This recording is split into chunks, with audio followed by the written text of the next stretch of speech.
Estamos hoy en la tercera semana de nuestra serie Felices, ¿sí? Donde estamos hablando acerca del matrimonio y donde estamos hablando acerca de cómo Dios usa el matrimonio y cómo cómo el matrimonio es una idea de Dios. Y ahora hace 2 semanas comenzamos a hablar acerca del matrimonio y dijimos con Carol aquí que el matrimonio es honroso, y leímos ese pasaje que nos dice honroso sea todos el matrimonio, y vimos que no solo nos llama la Biblia a que el matrimonio sea honroso, sino que nos enseña que el matrimonio es honroso, es precioso, es valioso. Y así que durante este mes hemos estado viendo, pues aprovechando que es el mes del amor, ¿verdad? Febrero, hemos estado hablando del matrimonio y tratamos de ver esto de una manera muy práctica. Y una realidad dentro del matrimonio es que todo matrimonio en algún momento va a enfrentar problemas, va a enfrentar situaciones difíciles y, ¿por qué no llamarlo quizás momentos de crisis? Así que hoy le pedimos a Chofo y a Debbie que nos acompañen, nos van a contar un poco de su testimonio, de cómo pasaron por uno de estos momentos, de cómo Dios los libró. Pero antes de darle la palabra, prepararon ellos un pequeño video para nosotros que les voy a pedir que lo veamos en la pantalla y después ya platicamos un poquito acerca de lo que Dios hizo. Pongan atención acá.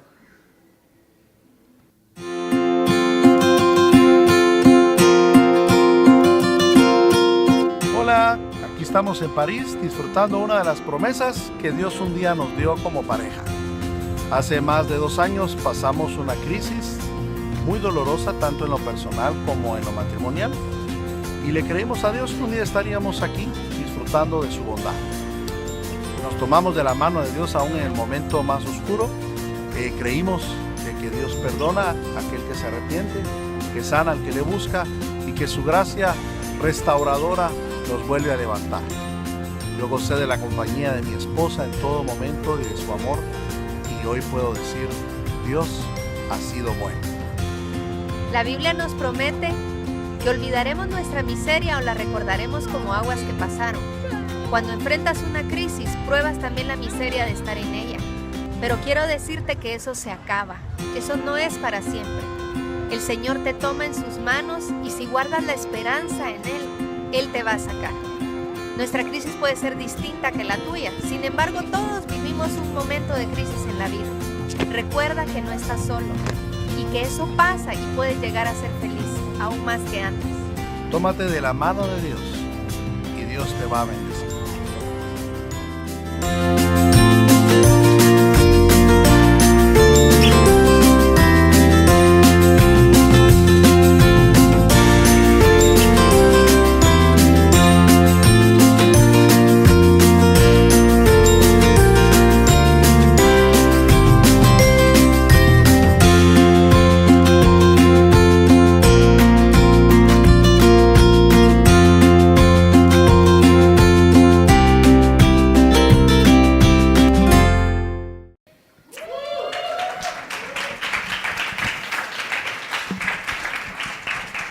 Este servicio es más vivo que el anterior. Sí, bueno, realmente lindo el video de la crisis a París. Y yo hoy voy a tratar de ayudar a irle sacando un poquito acerca de esa historia.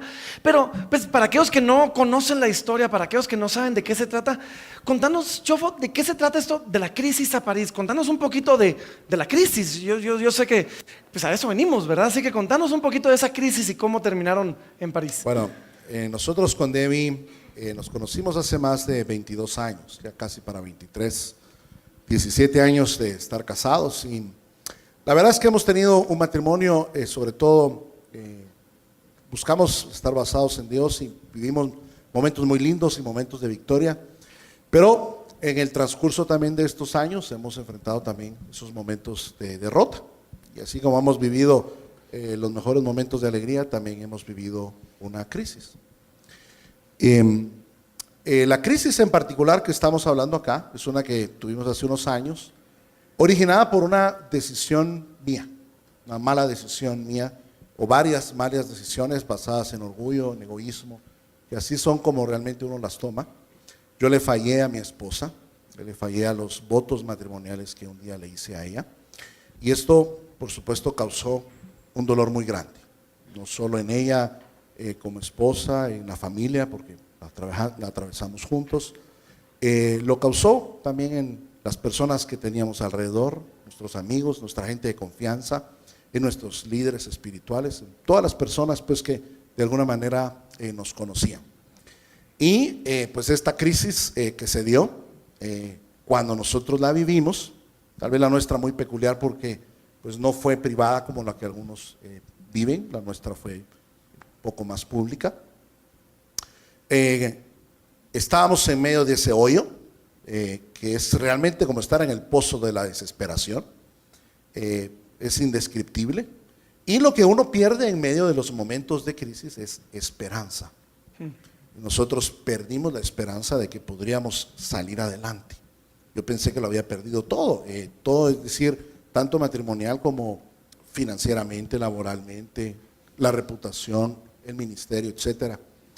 Y bueno, estábamos un día allí ambos. Mi esposa en ese momento decidió pues quedarse, luchar juntos, ya ella contará su parte. Pero estando allí, pusimos como meta de este proceso que íbamos a pasar, el viajar un día a París. ¿Y por qué París? Porque siempre habíamos querido viajar como novios y casados, y siempre de aquellos viajes que uno dice, me encantaría, ese es el viaje de nuestra vida, pero ya llegará el momento y tal vez el otro año. Y así se fue extendiendo. Y a la larga la capital del amor, le llaman Sí. a esa ciudad, ¿verdad? Sí, y bueno, estábamos allí y en ese, sin encontrar salida, dijimos, no, hagamos algo y pongámonos como meta que el día en que nosotros sintamos que esa restauración de Dios se dio por completo y que nosotros estamos sanos y libres, podamos viajar allí y poder grabar un video, contar que Dios es bueno. No sé por qué se nos ocurrió decir un video, pero tal vez porque está eso de moda, ¿no? Jamás nos imaginamos que un día lo iban a pasar en una iglesia como hoy. Hoy se está pasando en 2 iglesias, no solo aquí, sino hay otra que también lo está proyectando para testificar. Pero en medio de esa crisis, esto sirvió como la meta que nosotros queríamos, como el icono de la meta de la gracia de Dios. Y cada vez que existía un momento duro, difícil, de dolor, entonces nos mandábamos el uno al otro alguna foto de París, de la Torre Eiffel, diciendo, Dios un día nos va a tener allí, Dios nos va a sacar adelante. Y bueno, hasta nos suscribimos a esos canales de fotos de París, solo por ello, y nos mandábamos constantemente una foto así y un verso diciendo, vamos a salir adelante, Dios nos va a ayudar, y nos dio aliento por mucho tiempo. Se convirtió como en esa meta de esperanza para nosotros. Y cuando tuvimos la oportunidad de viajar juntos, pues dijimos, bueno, tenemos que hacer el video que habíamos propuesto. Así que hicimos el video allí de la manera más no profesional que podíamos, con un celular ya viejo y ahí con un selfie stick que nos vendieron en 5 euros en la Torre Eiffel.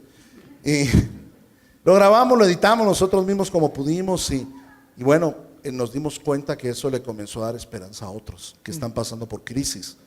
Y tal vez el viaje que desean hacer no sea ir a París, tal vez sea Los Ángeles o San Francisco, Nueva York. El IRTRA. O el IRTRA de Reo. Algo. O el puerto de San José. Pero el tener esperanza, porque creo que es lo primero que Dios inyecta cuando estamos pasando por estos momentos de dificultad. Bueno, y de verdad, Chofo, Debbie, gracias en no solo en nombre mío, sino de toda la iglesia por el valor de estar acá. Obviamente hablar de estas situaciones tan abiertamente no es fácil. Sí, me imagino que siempre está la cosa de que ya alguien aquí lo vio y ya alguien vio a Debbie con cara de lástima o a Chofo con cara de malvado o algo así. Y de verdad, gracias por exponerse de esa manera y bendecirnos. Pero bueno, hoy estamos post París. ¿Sí? Sí. Ya llegamos a ese lugar post París, pero hubo un pre-París, o sea, de la crisis a París, hubo un proceso, hubo todo un tiempo, y ese proceso comienza en un momento donde pues, tú abrís tu corazón, tú confesás a tu esposa. Bueno, pues, contanos mejor, Debbie, ya estoy yo contando la historia por ti. Contanos, Debbie, ¿qué pasó en ese momento? ¿Cómo comienza toda esta situación en ti? Bueno, antes que nada, el Señor ha sido maravilloso y fue muy bueno desde el inicio.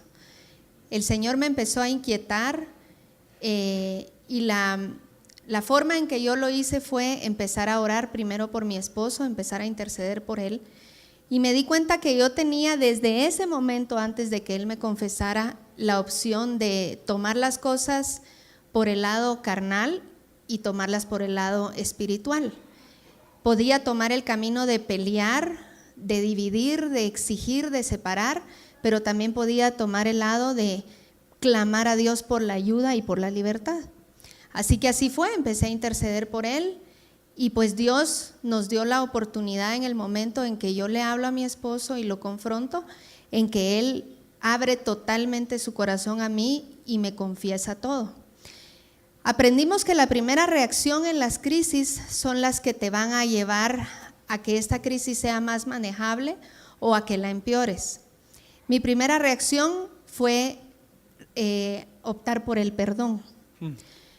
Yo tenía de frente dos caminos y uno era odiar, vengarme, el resentimiento, la amargura y que eso cambiara las virtudes que el Espíritu había construido en mí desde hacía años.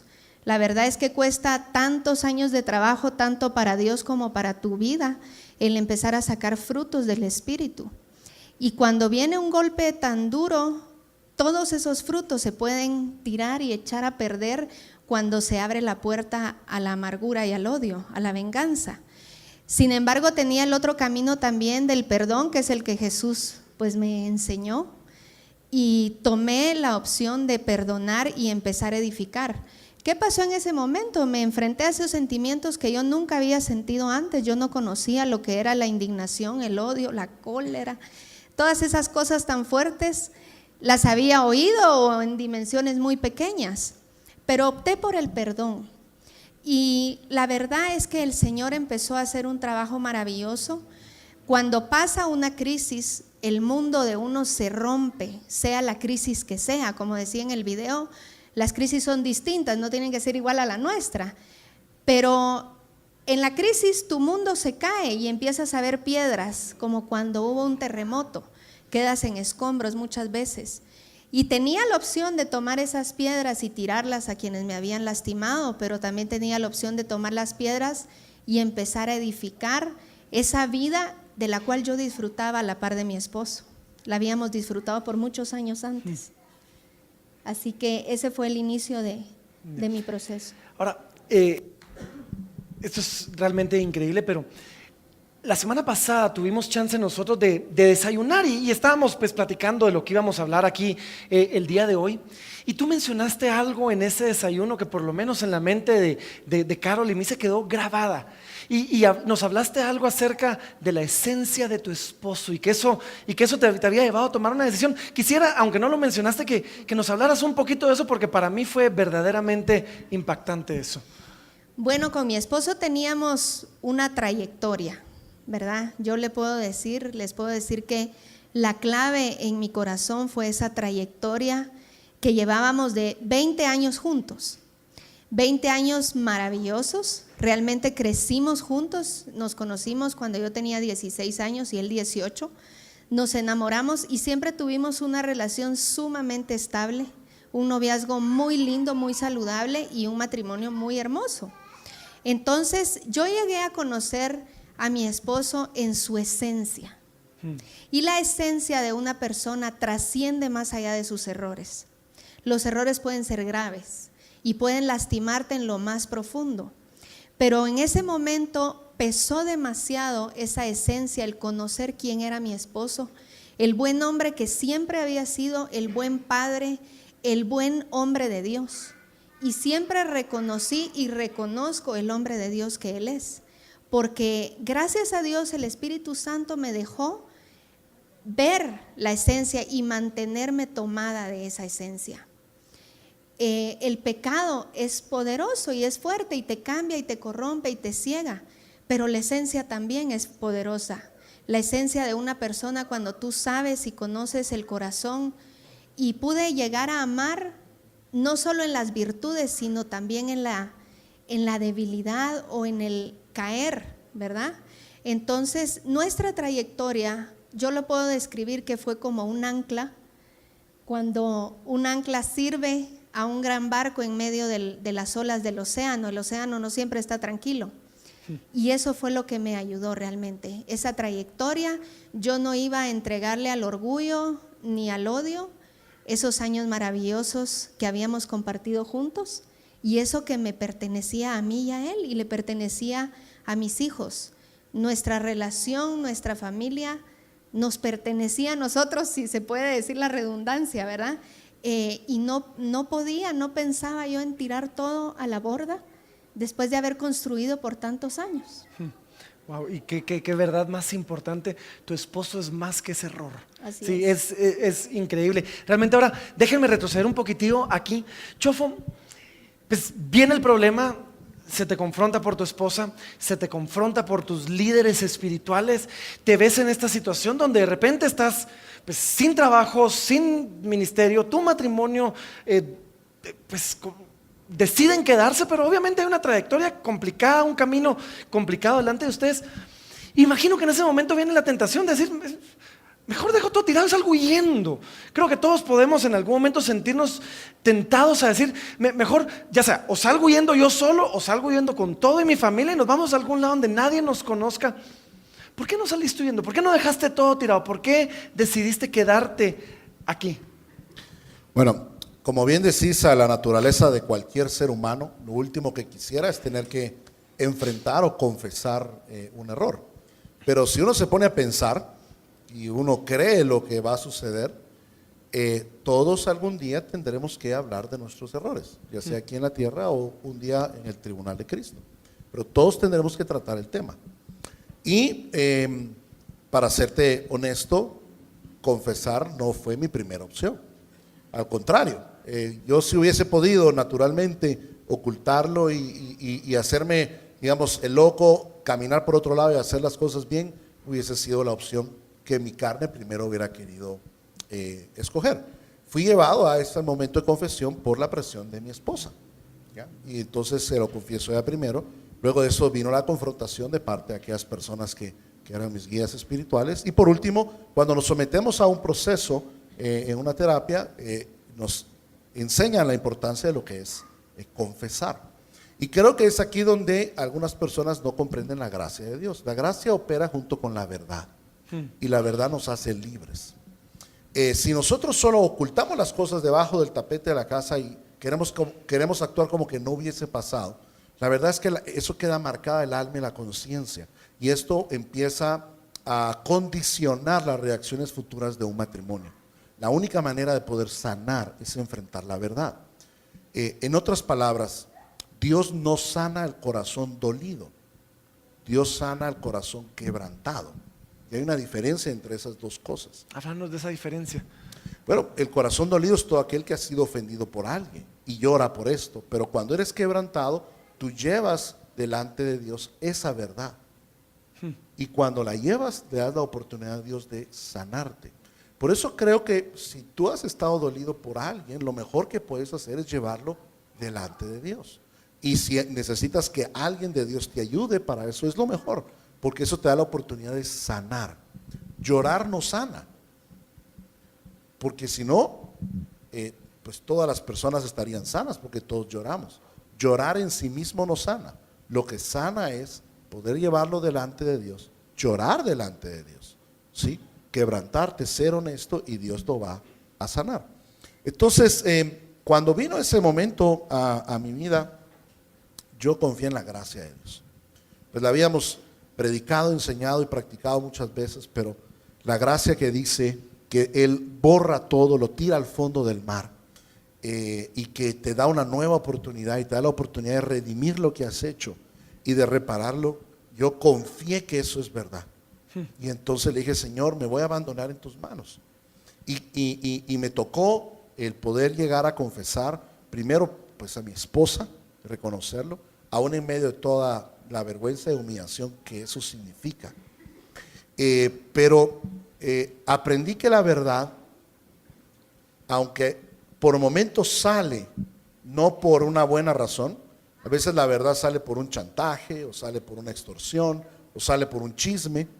La verdad tiene tanto poder de hacerte libre que vale la pena. Y le dijimos al Señor, bueno, vamos a enfrentar esto y estamos seguros que un día tú nos levantarás nuestro rostro y nos darás esperanza. Y así fue. La gracia de Dios primero nos perdonó, nos limpió a mí, a Debbie la sanó y nos unió mucho más y nos comenzó a levantar. Y te puedo decir hoy que es lo mejor que se puede hacer. Realmente más que huir de la confesión, deberías de huir del pecado. La Biblia dice, aquel que lo reconoce. Repetí eso otra vez, por favor. Sí, Literalmente como lo dijiste. En vez de huir de la confesión, deberías huir del pecado. Excelente. No lo guardes en una maleta, huye de él. Porque el que lo reconoce y se aparta de él, este alcanza misericordia. Y hay un poder en el reconocimiento, en la confesión, porque hace que realmente llegues a ser libre de ello. Si tú evitas tocar ese tema en tu vida, lo más probable es que estás en riesgo de volver a caer en él. Entonces la única manera de tratarlo y ser libre es pudiendo hablarlo de frente, abiertamente. Y nos dimos cuenta que, o me di cuenta yo, que la confesión o el arrepentimiento, al igual que el perdón, es un proceso, no es un evento. Wow. Sí, vamos a hablar de eso ahorita más en un momentito, pero pongan atención a eso, qué increíble. Hay que huir del pecado, no de la confesión. Y a veces creemos que la confesión va a hacer mucho daño. No, lo que hizo el daño fue el pecado, no la confesión del mismo. Y todo lo contrario, la palabra de Dios nos dice que si confesamos nuestros pecados, Él es fiel y justo para perdonarnos. Pero después en otro pasaje nos dice que si nos confesamos nuestras ofensas unos a otros, seremos sanados. Yo me recuerdo, una vez fui a un retiro, estábamos un grupo como de 500 pastores ahí, y el pastor principal, el que estaba dirigiendo el retiro, nos dice a todos y nos dice: miren, si ustedes vinieron con pecado, yo los quiero retar, confiesen, no vaya siendo que Dios en su misericordia permita que los descubran. Ahora, bueno, Debbie, estamos hablando de la verdad. Déjame preguntarte a ti algo. Chofo habla de la verdad y cómo la verdad nos hace libres, pero a veces la verdad se siente como un guacalazo de agua fría, como una bofetada en la cara. Y sin embargo, pues ahí estás tú enfrentada con la verdad. Y antes de hablar específicamente de la verdad, quiero hacerte esta pregunta. ¿Por qué te quedaste tú? ¿Por qué te quedaste tú? Porque de alguna manera hasta la Biblia te daba permiso de irte. La Biblia te daba la salida si hubieras querido tomarla, el camino fácil. ¿Por qué te quedaste? ¿Por qué no saliste huyendo tú? Bueno, para mí, al ver a mi esposo en el inicio de ese proceso de arrepentimiento y el pedirme perdón con todas sus fuerzas, nunca hubo una opción para mí de salir huyendo. La verdad es que comprendí que muchas personas salen huyendo porque cuando reciben una crisis o ese guacalazo, que es más que el guacalazo, la verdad. No solo es el agua, es con el guacal también. De un solo. No sé si vieron esos videos del Ice Bucket Challenge cuando se les caía la cubeta. Con todo y la hielera. Sí, okay. Así es. Entonces, la verdad es que cuando pasa esto, muchas personas salen huyendo.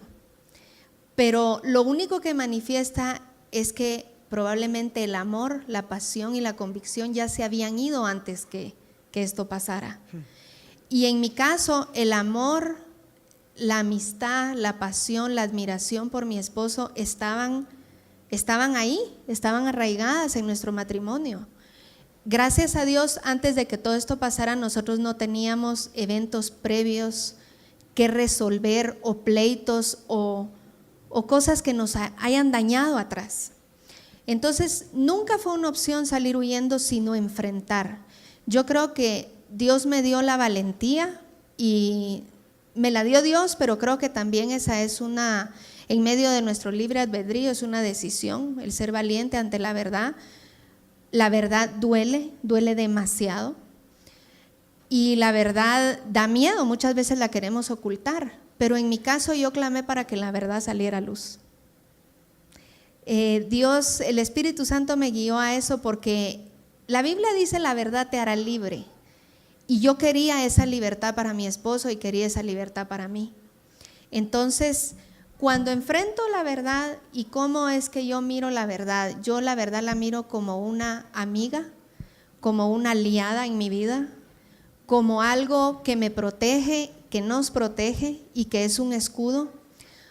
Lejos de lo que piensa la mente humana de si sale la verdad lo perdí todo, me muero. Y sí, eso es lo que se siente, pero media vez caminas en la verdad. Puedes levantar tu rostro y puedes enfrentarte a la vida y te pueden hacer preguntas y las puedes responder y puedes sonreír.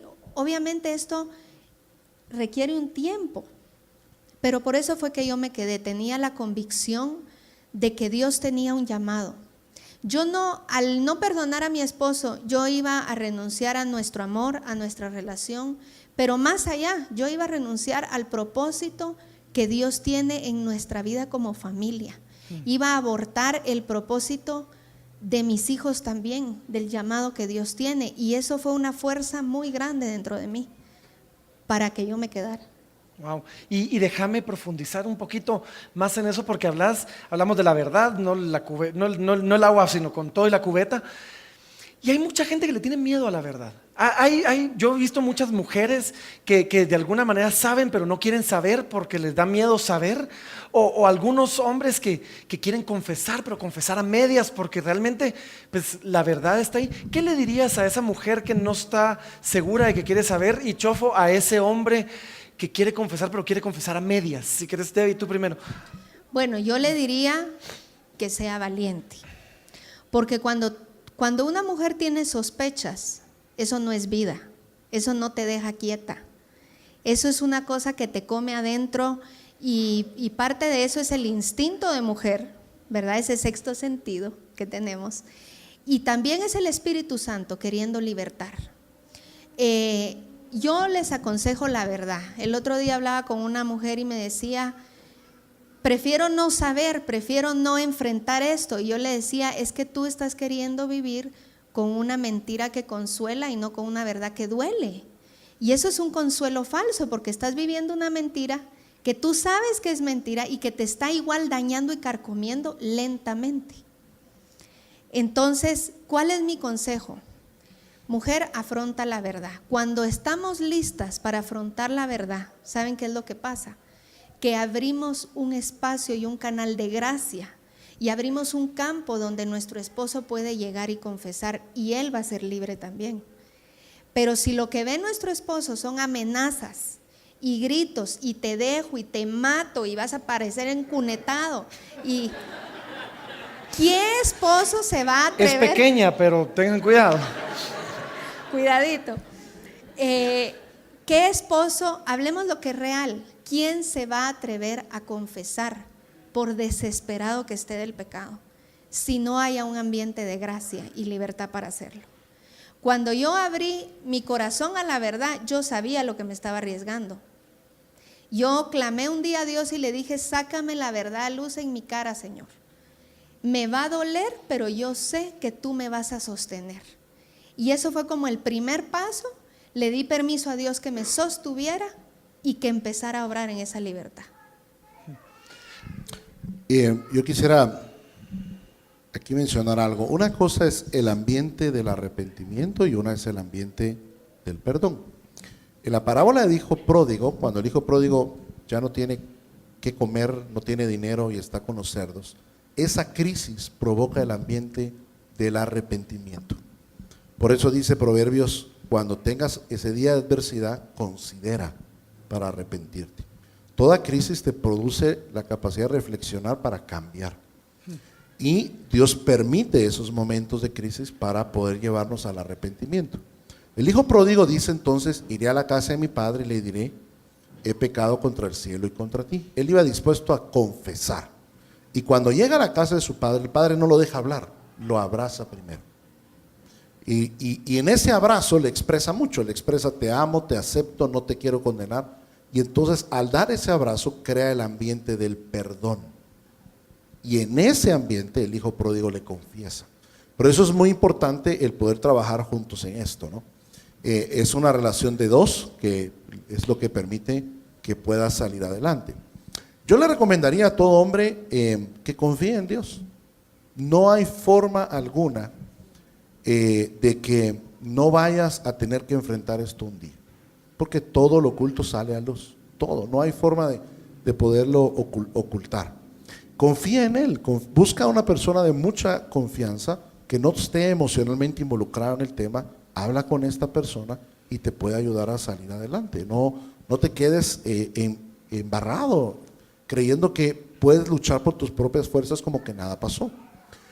Yo entiendo cuando un hombre o una mujer que pasa por lo mismo dice, no, yo prefiero no hablar del tema, porque uno cree que si lo habla va a producir dolor. O sea, uno dice es que si yo se lo digo a mi esposa, le va a doler.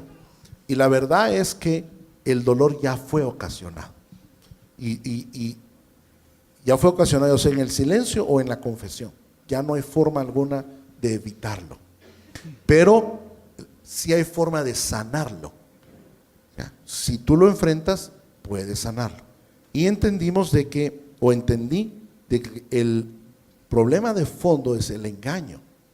Y la única manera de redimir el engaño es hablando verdad. Eso entonces me permitió recuperar la confianza de mi esposa, pero a la vez ese proceso me permitió a mí poder ir reconociendo cada vez más el daño que había provocado. Porque esto es importante. Mucha gente dice, puedo mencionar esto, mucha gente dice, perdonar es difícil, y es cierto. Pero hay una cosa más difícil que perdonar, y es confesar. Mucho más difícil aún. Porque hay mucho riesgo cuando uno se hace vulnerable. Por ejemplo, para David, confesar, el rey David, confesar no fue su primera opción. Él quiso ocultar lo que él había hecho. Y el quererlo ocultar llevó a que pusiese en primera fila a un hombre para que lo mataran, tratando de ocultar su pecado. Y si ustedes se dan cuenta, Adán y Eva, su primera opción no fue confesar. Ellos quisieron echarle la culpa a alguien más. Y por eso Dios los echó. Dios no los echó del jardín de Edén por pecar, los echó por no confesar. Y regresamos a Él únicamente cuando confesamos nuestros pecados. Entonces, en ese proceso de confesión, yo me fui dando cuenta que no es solamente algo que uno hace una vez. En mi caso lo tuvimos que hablar varias veces con Debbie. Cuando lo iba contando y confesando, cada vez más me iba dando cuenta del error que había cometido, del dolor que había provocado a mi esposa, y luego después pude interiorizar y darme cuenta del origen del pecado, qué cosas dentro de mí debía cambiar. El rey David le pasó igual. La primera vez que lo confesó, cuando tú lo lees en Samuel capítulo 12, cuando Natán lo confiesa, él dice, he pecado contra el Señor. Y ahí se queda. Esto. No dijo nada más. Pero después se mete en un momento de ayuno, de oración, y se empieza a quebrantar. Y luego escribe el Salmo 51, que es tenido como el salmo ejemplo de confesar, donde él ya llega a abrir su corazón, a contar qué había pasado en él y a contar por qué eso se había dado. Y eso permitió que David fuese no solo perdonado, sino también sanado y restaurado por Dios. Bueno, ahora, en estos días, yo me imagino, y quizás retrocediendo un poquito, yo me imagino primero la vergüenza, la culpa, el diablo acusando a tu mente, a tu corazón, a tu oído, después quizás personas a tu alrededor acusándote abiertamente. ¿Cómo fueron esos días? ¿Cómo fueron esos días para ti? ¿Cómo fueron para ustedes? ¿Cómo manejaron la vergüenza? ¿Cómo manejaron la culpa? ¿Cómo lograron pasar a través de todo este proceso terrible? Creo que la única manera es en la gracia de Dios. Y aquí es donde uno confía plenamente en lo que Dios ha dicho, ¿no? La única manera de poder ir borrando esa culpa y esa vergüenza es cuando tú te entregas plenamente a Dios y confiesas y reconoces su gracia actuando en tu vida. Hay un verso que los cristianos creo que conocemos, de Lamentaciones 3:23, y dice, cada mañana son nuevas sus misericordias. Ahora, cuando uno lee el contexto que lo dijo, quien lo escribió, comienza escribiendo un momento de crisis que estaba viviendo. Llega incluso a decir, se me olvidó que es estar bien. O sea, estaba pasando tanta crisis hasta que dice, bueno, voy a durar un día más porque mañana es su misericordia. Eso es como él lo dibujó. Así es como uno se siente realmente. Uno entonces comprende cómo hay palabras en los salmos que están escritas que no son un poema, sino son la expresión de la realidad de alguien que pasó un dolor, pasó un sufrimiento muy grande. Y todos los que están acá, que han pasado por un dolor o un sufrimiento de cualquier tipo, saben lo indescriptible que esto puede ser. Y realmente la única persona que te va comprendiendo es Dios. Pero descubrí de David que la mayoría de sus salmos que hoy cantamos de él son salmos escritos en ese momento de crisis. Él no escribió ningún salmo cuando mató a Goliat, por ejemplo. Él escribió salmos cuando pasó ese momento de crisis. Y uno de esos es cuando tenía la vergüenza pública de la persecución pública.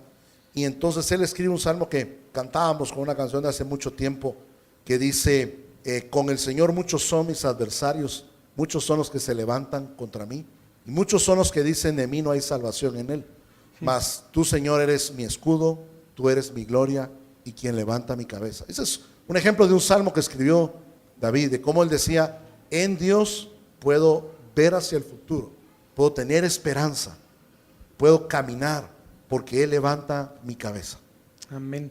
Y realmente una de las cosas que hemos entendido nosotros y que enseñamos constantemente es esto, que el Evangelio no solo quita nuestra culpa. Sí, ya estoy perdonado. El Evangelio también quita nuestra vergüenza y nos permite pues hoy estar aquí 2 años después, parados enfrente de aquí hablando tranquilamente esto, porque el Evangelio no solo quitó la culpa, también quitó la vergüenza. Ahora, déjenme preguntar esto, ustedes ya los dos han mencionado varias veces un proceso. Esto es un proceso y tendemos a pensar en una acción. O sea, yo me he topado con mucha gente que dice, ya pedí perdón una vez y pareciera que la cosa no funcionó. O pastor, ore por mí porque entonces así mi esposa me perdona. Sin embargo, ustedes nos hablan de un proceso y quiero, si querés, Debbie, preguntarte a ti primero, contanos de tu proceso. ¿Cómo fue ese proceso donde durante ¿qué? 1 año y medio, 2 años fuiste poco a poco sanando? Contanos un poquito de eso. Bueno, al inicio estaba muy sola, estuve muy sola y solo nos teníamos el uno al otro. Acudía al Señor en todo momento, eso es lo que les puedo decir. Esos momentos de inmenso dolor, intensivo, realmente profundo. Buscaba a Dios cada vez que yo necesitaba, que yo tenía un vacío. ¿Qué hacía? Adorarlo, orar, hablar con Él tal cual yo sentía las cosas. La Biblia dice que Él ama la verdad en lo íntimo. Y muchas veces queremos tener fachadas delante de Dios y demostrarle nuestra gran fe. Pero yo ahí me hice tan vulnerable como un bebé necesitado con su papá y le decía al Señor todo lo que yo sentía, como lo sentía las veces que necesitaba decirlo. Si yo necesitaba buscarlo a las 9 de la mañana y me daba oxígeno, y a las 11:30 de la mañana otra vez volvía a entrar por más oxígeno en su presencia, a seguir llorando y a seguir llorando y a que Él me ayudara en esos momentos tan duros.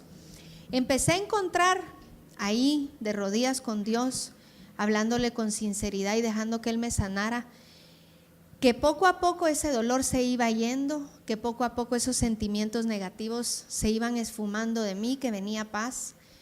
Ahí fue donde realmente empecé a encontrar el perdón. Muchas veces como humanos queremos perdonar y extender el perdón que uno logra dar, te perdono, pero ¿por qué no logro perdonar, verdad? Y mi clamor era, Señor, yo no puedo perdonar con el perdón de una esposa herida. Yo puedo perdonar con el perdón que tú me regalaste a mí también por mis propios pecados. Con ese perdón que trasciende las peores cosas de nuestra vida, nuestras peores actitudes, con ese perdón que tú nos extendiste, yo quiero perdonar a mi esposo. Empecé a clamar por ese perdón. Y él era el que me daba las fuerzas. Ahí, cuando empiezas a ser guiado por el Espíritu Santo, porque como estás en oración, vas creciendo en oración y vas creciendo también en ese conocer a Dios. Entonces, empecé a entender que habían áreas de mi vida que tenían que ser tratadas y que yo también había sido quebrantada. Y mis palabras eran: Señor, si ya estoy aquí en medio de este dolor, aprovechemos el dolor para que trates conmigo y me transformes. Ya yo no llegaba a la presencia de Dios a culpar, a reclamar, sino ya empezó una oración más madura en la que decía: Señor, cámbiame y voy a aprovechar este momento si ya lo tengo, ¿verdad? Estaba totalmente consciente de no saltarme el proceso. ¿Por qué? Porque lo que quieres es sanarme rapidito, intensivo y rápido, y ya salí de esto.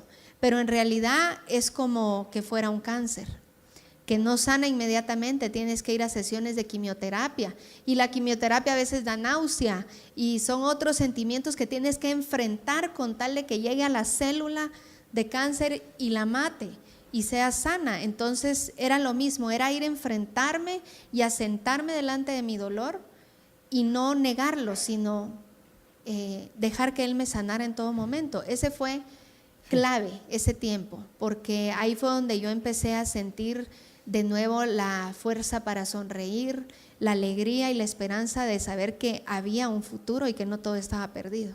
Amén. Y de verdad que madurez en esa oración. Señor, no desperdiciemos este proceso. De verdad, si tú estás pasando por una crisis, Claro. qué terrible salir del otro lado de la crisis igual y haber desperdiciado todo eso. Ahora, Chofo, Solo quiero agregar una cosa.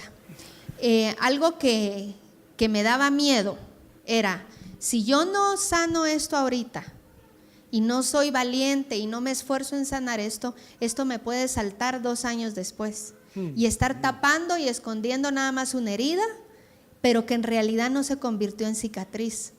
Entonces me esforcé con el Señor realmente a que operara, pero que eso cicatrizara, porque después es frustrante que ya lloraste, creíste que estaba sana y recaes un tiempo después y ves que tienes que regresar al proceso otra vez. amén. Ahora, Chofo, dijiste algo hace un momentito: el arrepentimiento, el perdón es un proceso, y vimos un poquito el proceso de Debbie. El arrepentimiento también es un proceso. Háblanos un poquito de tu proceso en medio de todo esto. Ahorita que hablabas eso, me recordé una historia ahorita de una pareja que ayudamos en un consejo. Él venía y decía: mire, yo quisiera que mi esposa fuera, que no me sacara de la casa. Ya me sacó, llevamos 2 semanas viviendo separados, y yo quisiera que estuviéramos juntos, y perdóname, le decía a ella. Y yo le decía: mira, tienes que llegar a comprender no solo el dolor que tú vivís al estar solo, sino te hace falta llegar a comprender el dolor que le has causado a ella. Y eso solo se hace en un proceso, porque a la primera confrontación uno se ve afectado de sus consecuencias, ¿ya? Y de lo que uno pierde. En algunos casos es el hombre pues que lo echan de la casa o pierde la oportunidad de ver a sus hijos. Pero no es hasta no enfrentar y hablar de esto que no llegas a conocer el dolor o la magnitud del dolor que le has causado a alguien más. Y arrepentimiento es llegar a sentir lo que la otra persona sintió por tu error. Ese es el genuino arrepentimiento. Entonces, ese proceso no se da de un día para otro. A veces queremos creer en una super fe y decir: con una oración se acaba. Y si no ora fulano de tal, entonces que ore aquel otro que es más grande o más ungido como pastor, y se acaba. Y entonces algunos otros dicen: no es una oración, es una consejería, te voy a conseguir una cita con fulano y así sí se acaba. Y después dicen: no, ya sé, es un retiro al que usted tiene que ir, o es una ofrenda a la que tiene que dar, y se acaba. Y la verdad es que no va a pasar así nunca. Pasa con un proceso. Y la verdad es que ese proceso es sumamente sanador, porque a nosotros nos benefició muchísimo.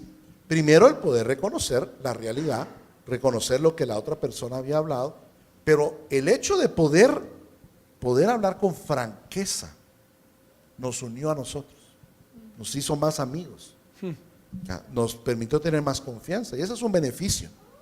Lo otro es que la verdad es un escudo, nos protege, ¿ya? La falta de verdad deja una espina en la conciencia para manipulaciones futuras entre ustedes o de una tercera persona.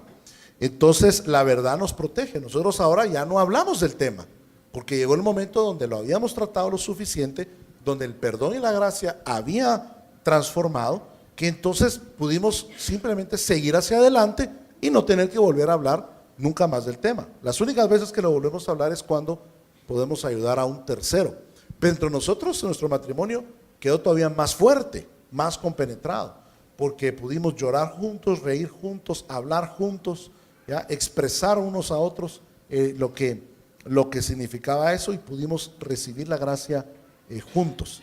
Y realmente es tanto el beneficio que si alguien me preguntara a mí, ¿qué hago?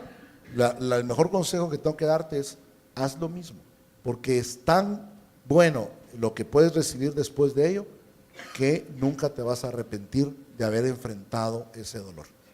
Bueno, ahora, y esto, pues realmente, creo que todos lo sabemos, pero no lo queremos ver. ¿Sí? No es que el fulano ore por mí, no es un evento, es un proceso. Queremos nosotros, pues, meterlo al microondas 5 minutos y que salgan ahí los poporopos hechos, pero realmente, pues me gustaría pensar que hay una visión de una esperanza de decir, sí, yo sé que esto no va a ser cuestión de una confesión, pero ¿alguien te dio alguna idea de cuánto tiempo podía pasar? Y yo sé que quizás estoy buscando la fórmula mágica y sigo buscando el periodo así específico, pero en tu experiencia, ¿cuánto tiempo duró este proceso con ustedes? En la experiencia de los que los aconsejaron, ¿cuánto tiempo han visto ellos que podría más o menos durar un proceso como este?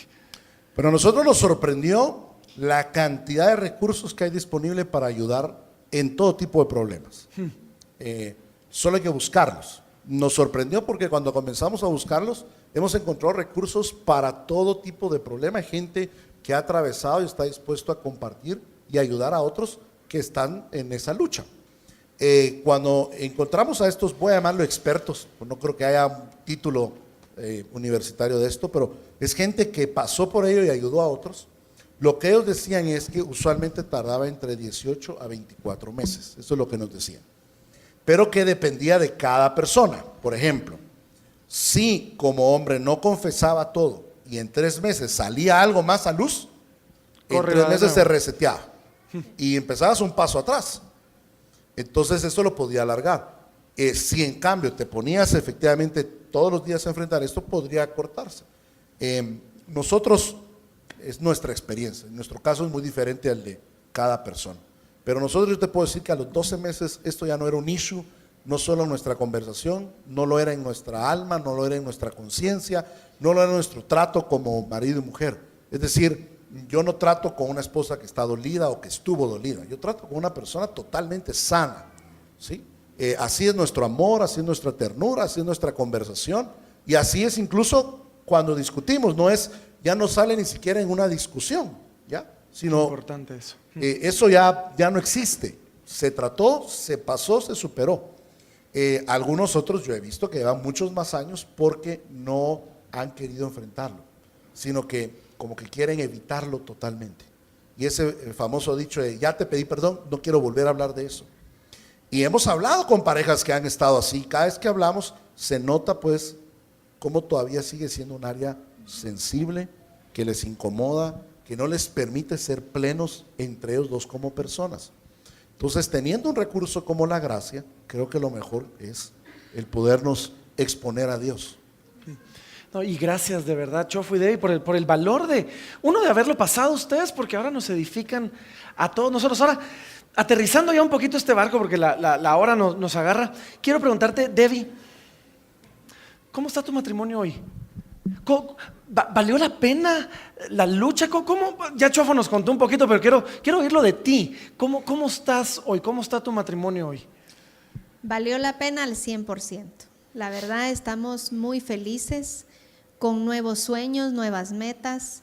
Recuerdo aquellos días donde yo le decía, Señor, iré a volver a reír, a soñar, ¿qué vas a hacer con nosotros? ¿Cómo nos vas a sacar? Y hablando de estas personas expertas, ellos me decían, Debbie, vas a ser más feliz que antes. Y yo lloraba y le decía, Señor, yo ya era feliz, yo no necesitaba más felicidad, ¿verdad? O sea, no necesitaba pasar por esto para ser más feliz. Y no es que haya pasado por esto para ser más feliz, pero sí se podía ser más feliz. Era lo que ellos me decían. Y ahora ya terminado el proceso y habiendo vivido todo esto, somos más felices porque somos más reales. somos más amigos, somos sumamente abiertos y transparentes en todas nuestras conversaciones, en la forma en que somos cada día, y es como aquel hueso que se fractura y cuando lo pegan crea una capa o varias capas y no se vuelve a fracturar en esa área. Eso es lo que hace la gracia de Dios. Creo que cualquier cosa que pases en tu vida, tenemos un Dios más grande que esas circunstancias y puedes llegar a ser más feliz. Mi matrimonio está muy bien, reímos. Ahora cuando miro a mis hijos, pues ya 2 años después, creciendo, Dios nos ha permitido vivir cosas nuevas que nunca imaginamos. Cada día me hace pensar que valió la pena. Vale la pena luchar por lo que vale la pena tener, y la verdad es que valió la pena cada lágrima, porque cuando sembramos con lágrimas, con regocijo vamos a cosechar. Y no me arrepiento de esa decisión, de haber perdonado, de haber amado. Fue lo mejor que pude haber hecho. Amén. Y de hecho, ¿saben? La palabra nos dice que si andamos en luz, porque decías ahorita, somos más amigos, platicamos más, si andamos en luz, comunión, como Él está en luz, comunión tenemos juntos. Y la palabra nos dice que todas las cosas ayudan a bien para los que aman a Dios. Y para muchos ese es un versículo que cantamos quizás en alguna canción, aunque no conozco una sola buena canción de ese versículo, pero hay varias, sí, que quizás es un versículo que tenemos en una taza de café o en alguna t-shirt o en una bumper sticker o algo. ¿Es solo un versículo, Chofo, o hay verdad detrás de ese versículo? Es una verdad muy profunda, mucho más de lo que algunos han realizado. Porque el versículo lo que dice es: todas las cosas ayudan para bien conforme al propósito con el cual fuimos llamados. Y la gente cree que el propósito es un ministerio, es una acción, es un éxito, una labor. El mayor propósito que tenemos en esta tierra es conocer a Jesús. Pablo lo decía así: todo para mí es basura con tal de conocer a Cristo, el poder de su resurrección y también vivir con Él sus padecimientos. Conocerlo a Él es el mayor propósito. Y es por eso que la Biblia está llena de crisis. Es un libro de crisis, si te das cuenta. Comenzando con Adán y Eva. La historia comienza con la crisis de una pareja que falló y termina en el Apocalipsis cuando las crisis se solucionan. Pero si tú vas leyendo cada ser humano en la Escritura, nos narran un momento de quebranto. Algunos momentos de quebranto por sus decisiones propias, como Moisés cuando enterró al egipcio que había asesinado, Abraham cuando miente que su esposa es su hermana, o David cuando comete una infidelidad, Sansón cuando pues, se casa con quien no debía, el hijo pródigo, Pablo cuando mataba a cristianos, Pedro cuando niega 3 veces a Jesús. Y también hay crisis que son circunstancias de lo que alguien más provocó. Por ejemplo, José cuando sus hermanos le tuvieron envidia y lo vendieron. Está el caso de la parábola del buen samaritano, el hombre que unos ladrones lo dejan medio muerto tirado. Está el caso de Noemí cuando se muere su esposo y sus 2 hijos.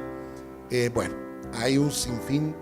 Toda la Biblia está llena de casos en los cuales esos hombres tuvieron un momento de quebranto. Y la razón que están escritos allí es porque en esos momentos de quebranto conocieron algo de Dios que es tan poderoso y digno que nos lo contaran. Entonces sabemos, por ejemplo, que Dios es un padre que abraza porque el hijo pródigo pasó ese paso. Sabemos que Dios da una segunda oportunidad gracias a que Pablo, pues de ser un asesino cristiano, se volvió en el mayor convertidor de cristianos. Y sabemos de que Moisés, a pesar de las riquezas o en la vida que creció, pues tuvo esa encomienda de parte de Dios porque salió yendo al desierto. Sabemos que Sansón mismo, o Job, por ejemplo, cada uno de ellos nos reveló algo distinto de Dios. Yo le doy gracias a Dios por la vida de hombres como David, que se atrevieron a que su historia quedara escrita, porque en ellos podemos conocer más de Dios. Y cada parte que nosotros vivimos de nuestra vida es una oportunidad de conocer algo más de Dios.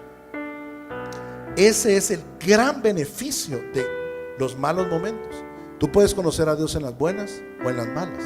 No solo en los momentos en los cuales tenés victoria, porque ahí podrías conocer el poder de su resurrección, digamos, Claro. o el poder de sanar. Pero cuando alguien fallece, por ejemplo, tú tienes la oportunidad de conocer de que Dios también es alguien que cambia el luto en alegría. Y por eso tenemos esas escrituras que dicen: Dios cambia el llanto en gozo, el lamento en baile. Esas escrituras que dicen: alguien irá sembrando con lágrimas y cosechará con alegría y con risas. La Biblia está plagada de esas escrituras. Dice el apóstol Pedro predicando que Jesucristo está esperando su segunda venida hasta el tiempo de la restauración de todas las cosas. Entonces Dios mismo está a la expectativa de esos momentos de restauración. No importa por lo que estés pasando, nosotros te estamos contando nuestra historia. Estoy seguro que la historia de todos es distinta. En la nuestra, gracias a Dios, hubo una reconciliación matrimonial.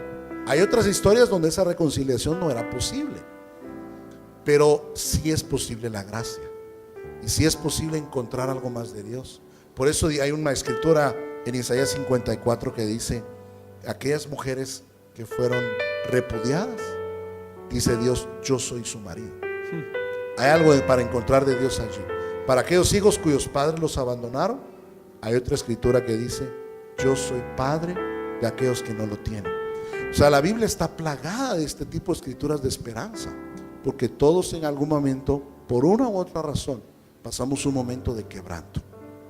Y solo quiero terminar con esta idea, Francisco, porque meditando en el dolor que causa la infidelidad, causa mucho más dolor del que un humano puede describir. Y todos, bueno, no, estoy exagerando, muchos han pasado por el dolor de la infidelidad de alguien más, no solo en su matrimonio. Algunos vivieron ese dolor de sus padres. Tuvieron que ver a un padre teniendo dos hogares, o a un padre abandonando un hogar, por ejemplo. O sea, la infidelidad causa dolor, la causa en los hermanos, en los amigos. Es tanto el dolor que cuando Dios quiere describir lo que a Él le causó que nos apartáramos de Él, recurre al ejemplo de la infidelidad. Como diciendo: así como has visto el dolor que esto causa en otro, así ha sido el dolor que me causó a mí el pecado de cada uno de nosotros. Y todos le hemos causado de alguna manera ese dolor a Dios. Y entonces Dios dice: y así como yo mismo por amor a mí los perdoné, ahora pues Él te dice: quiero que tú perdones a otros como yo mismo te he perdonado. Amén, amén. Ahora, ya para ir terminando, Debbie, ¿qué le dirías a alguien que está pasando por tu situación? Esta serie al final de cuentas se llama pero tachado, felices. O sea, somos felices. ¿Se puede llegar ahí? ¿Se puede llegar a ese lugar, a un matrimonio feliz? ¿Qué le dirías a alguien que está pasando por tu situación? Yo le diría que no caiga en la tentación de que su corazón cambie a través del odio y la amargura, sino que pida a Dios las fuerzas para perdonar y enfrentar. ¿Por qué? Porque cuando entras en una crisis, tu vida no va a ser la misma. Ya estás ahí. El odio va a tocar a tu puerta, tocó a la mía, me quería llenar de argumentos y que yo lo escuchara para sentarse en la mesa, para entrar a la sala, para meterse en mi cama. Pero le di un alto, le di un hasta aquí, porque en mi casa siempre se había hablado de la gracia, ahora lo hablamos del perdón, de la bondad. Y si tú tienes todos los argumentos dados para odiar, y tienes toda la razón, y tienes 1000 excusas para no perdonar, y te las puedo entender, pero tienes que saber que la vida que va a cambiar es la tuya, para mal, la de tus hijos. Yo entendí que mi perdón, el perdón que yo otorgué, trasciende a mis generaciones, porque permití restaurar un hogar para mis 4 hijos, y eso inmediatamente le cambia la vida a ellos también. No porque querramos ocultar una debilidad, sino porque ellos van a aprender del perdón. Ellos van a tener fallas en su futuro, fallas en su matrimonio, y van a saber que se puede apelar a algo mejor que el odio, y es la gracia y el perdón. Así que tienes razón en sentirte mal si estás mal.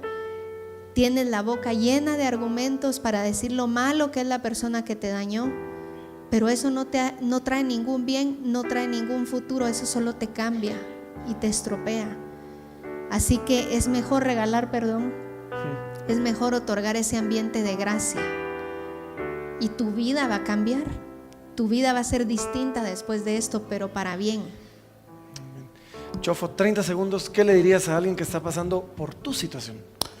Le diría que la gracia cambia destinos. Cambia el destino incluso de una persona del cielo al infierno, y cambia el destino de un matrimonio, el destino de unos hijos y de unos nietos. Y que vale la pena acudir a esa gracia, vale la pena el poder llegar delante de Dios y tomarse de esas manos. Y lo último, decirte, nadie sale solo adelante, nadie se autorrestaura. Necesitas de amigos, de gente que te quiera, que te ame, que te abra los brazos y te reciba. Hoy aquí nosotros tenemos acompañándonos a una de las personas que nos recibió, está Mónica José. Recuerdo el día que llegué a tu casa todavía a recoger a Debbie y me recibiste con los brazos abiertos. Y ese ejemplo de amor, de decir, quiero hablar del amor de Dios y del perdón, fue un ladrillo más que nos permitió restaurar.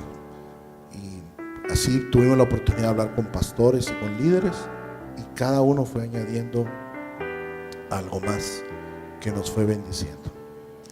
Amén. Y yo creo que vamos a terminar acá, pero quiero solo recalcar algo que Debbie, tú dijiste, y que creo que es tan relevante para nosotros.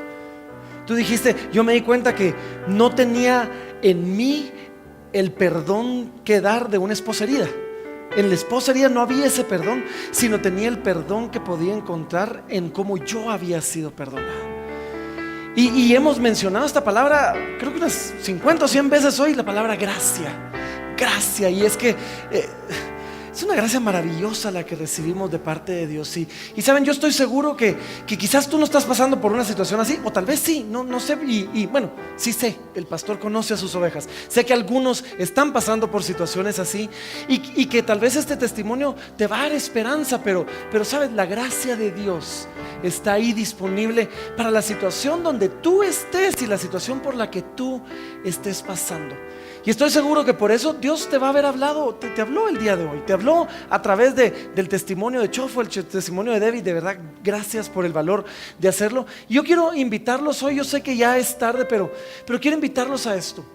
Una y otra vez nosotros decimos esto: cuando alguien te habla, lo educado es contestar.